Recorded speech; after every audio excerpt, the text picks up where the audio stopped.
Chart पर trend lines draw करना कभी कभी एक बहुत ही मुश्किल टास्क बन जाता है और ऐसा उस वक्त होता है जब हम डिसाइड कर रहे होते हैं कि कौन सी हाई या लो को कनेक्ट करें, लाइन को किस एंगल पर होना चाहिए और यहाँ तक कि कौन से टाइम फ्रेम में ट्रेंड लाइन ड्रा करनी चाहिए, क्योंकि बहुत से वेरिएबल्स होते हैं जिनको एक ट्रेंड लाइन ड्रा करते वक्त जहन में रखना होता है। इसलिए कभी कभी ऐसा भी होता है कि आप चार्ट पर इतनी ज़्यादा लाइंस क्रिएट कर देते हैं कि चार्ट एक आर्ट वर्क की तरह लगना शुरू हो जाता है। इस तरह की कंफ्यूजन और लैक ऑफ क्लैरिटी ट्रेडिंग के दौरान आपको वक्त पर फैसला लेने में देर करवा सकती है। तो इससे बचने के लिए हम एक सिस्टमैटिक ऑब्जेक्टिव मेथड इस्तेमाल करने वाले हैं, एक ऐसा यूनिक इंडिकेटर जो इस तरह के गैस वर्क को आपकी ट्रेडिंग स्ट्रेटजी से बाहर कर देगा और ये आपको क्लैरिटी, सिंप्लिसिटी प्रोवाइड करेगा। तो अगर अभी तक आपने हमारे चैनल को सब्सक्राइब नहीं किया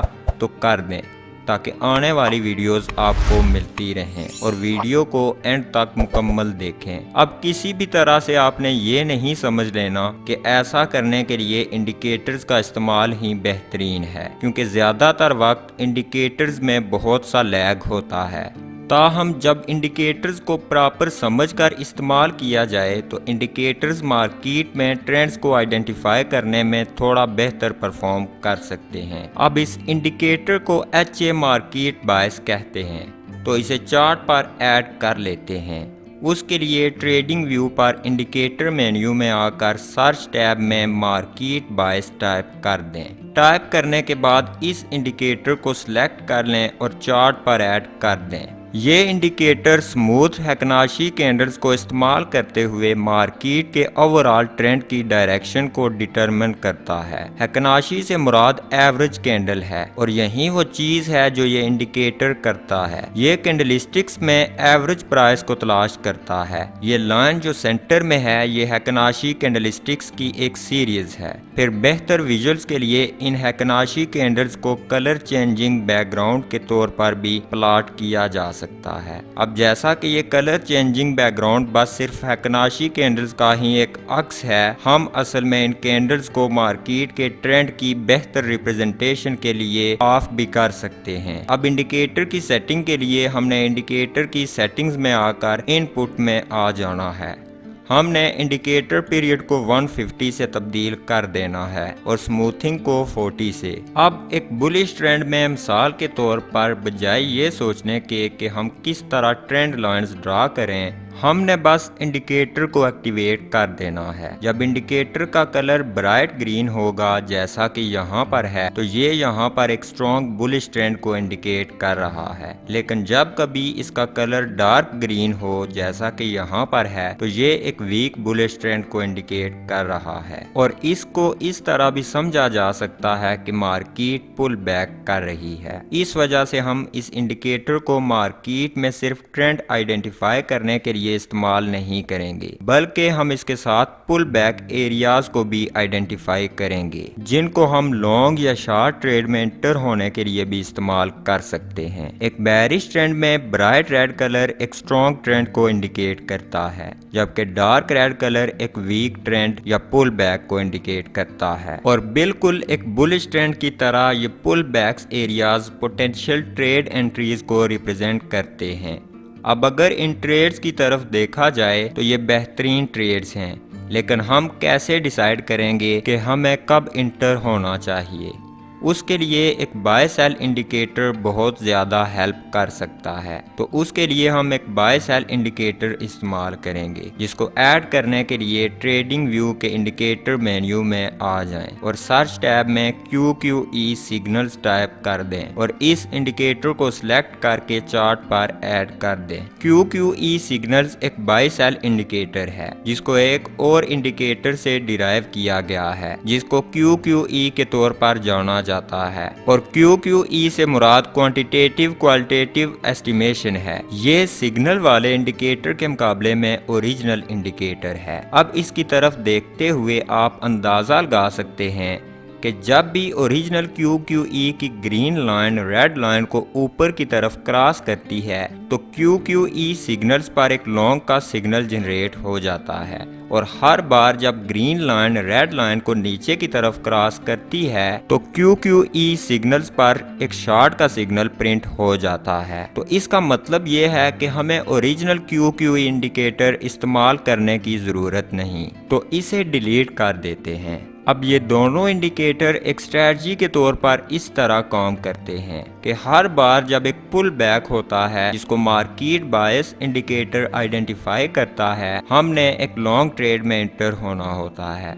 जैसे ही QQE सिग्नल इंडिकेटर एक लॉन्ग सिग्नल प्रिंट कर दे और शॉर्ट ट्रेड में बिल्कुल उसके उलट करना होता है। अब ये स्ट्रेटजी अभी के लिए बेहतरीन है, लेकिन इसे मजीद बेहतर बनाने के लिए हमने इन दोनों इंडिकेटर्स के साथ एक और इंडिकेटर इस्तेमाल करना है। तो इस इंडिकेटर को चार्ट पर ऐड कर लेते हैं। ऐड करने के लिए इंडिकेटर मेन्यू की सर्च टैब में आ जाएं और हॉक आई वॉल्यूम टाइप कर दें। टाइप करने के बाद इस इंडिकेटर को सिलेक्ट करें और चार्ट पर ऐड कर दें। इंडिकेटर पर डबल क्लिक करें और इनपुट्स टैब पर आकर डिवाइजर को 1 से तब्दील कर दें और फिर स्टाइल टैब पर इन प्लॉट ऑप्शंस को डिसेबल कर दें और फिर ओके पर क्लिक कर दें। ये इंडिकेटर एक वॉल्यूम इंडिकेटर है जिसको एंट्री से पहले हम एक फाइनल कंफर्मेशन के तौर पर इस्तेमाल करने वाले हैं। जब इन बार्स का कलर ग्रे हो तो ये इंडिकेट करती हैं कि मार्केट में इतना ज्यादा वॉल्यूम नहीं है और इस सूरत में हमने कोई ट्रेड नहीं लेनी। जब इनका कलर ग्रीन हो तो ये इंडिकेट करती हैं कि मार्केट में इस वक्त काफी वॉल्यूम है। इस सूरत में हम लॉन्ग ट्रेड्स ले सकते हैं। रेड कलर बेरिश वॉल्यूम को इंडिकेट करता है और शॉर्ट ट्रेड्स के लिए कंफर्मेशन के तौर पर इस्तेमाल होता है।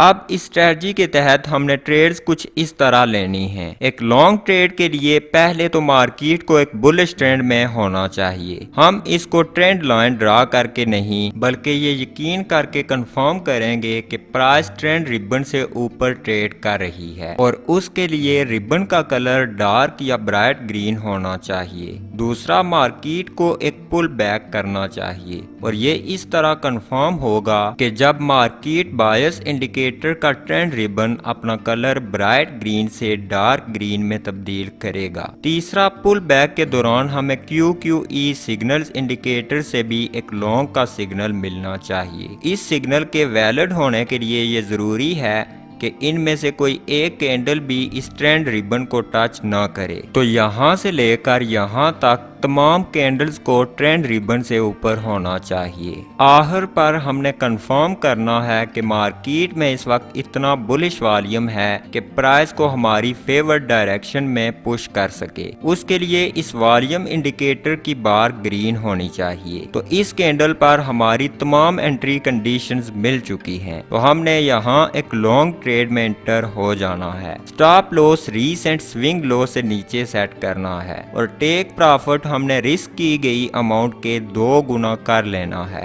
अब शॉर्ट ट्रेड के लिए हमने तमाम कंडीशंस को रिवर्स कर देना है। पहले तो मार्केट को एक डाउन ट्रेंड में होना चाहिए और इसको कंफर्म करने के लिए हमने देखना है कि प्राइस मार्केट बायस इंडिकेटर के ट्रेंड रिबन से नीचे ट्रेड कर रही हो और रिबन का कलर ब्राइट या डार्क रेड होना चाहिए। दूसरा, मार्केट को पुल बैक करना चाहिए और इसको इस तरह कंफर्म करना है कि जब ट्रेंड रिबन अपना कलर ब्राइट रेड से डार्क रेड में तब्दील करे। तीसरा, पुल बैक के दौरान हम चाहते हैं कि QQE सिग्नल्स इंडिकेटर भी शॉर्ट का सिग्नल प्रिंट करे और इस शॉर्ट सिग्नल के वैलिड होने के लिए ये जरूरी है कि पुल बैक के दौरान कोई भी कैंडल इस ट्रेंड रिबन को टच ना करे। यहाँ से लेकर यहाँ तक ट्रेंड रिबन से नीचे होनी चाहिए। आखिर पर हमने कंफर्म करना है कि मार्केट में इतना बेरिश वॉल्यूम है कि प्राइस को हमारी फेवर डायरेक्शन में पुश कर सके। उसके लिए आपने यकीन कर लेना है कि वॉल्यूम इंडिकेटर की बार का कलर रेड है। हमारी तमाम एंट्री कंडीशंस इस कैंडल पर मिल चुकी हैं, तो हम यहाँ एक शॉर्ट ट्रेड में एंटर हो सकते हैं। Stop loss recent swing high से ऊपर रखना है और टेक प्रॉफिट रिस्क की गई अमाउंट के 2 गुना सेट कर लेना है। ये उन बहुत सी स्ट्रेटजीज में से एक स्ट्रेटजी है जो आप मार्केट बायस इंडिकेटर को इस्तेमाल करते हुए बना सकते हैं। आप इस पर price action, smart money concept या यहाँ तक के सपोर्ट और रेजिस्टेंस भी अप्लाई कर सकते हैं और स्ट्रेटजी को मजीद बेहतर बना सकते हैं। अगर आपने कुछ नया सीखा तो वीडियो को लाइक कर दें और चैनल को सब्सक्राइब कर दें। नेक्स्ट टाइम तक खुदा हाफिज।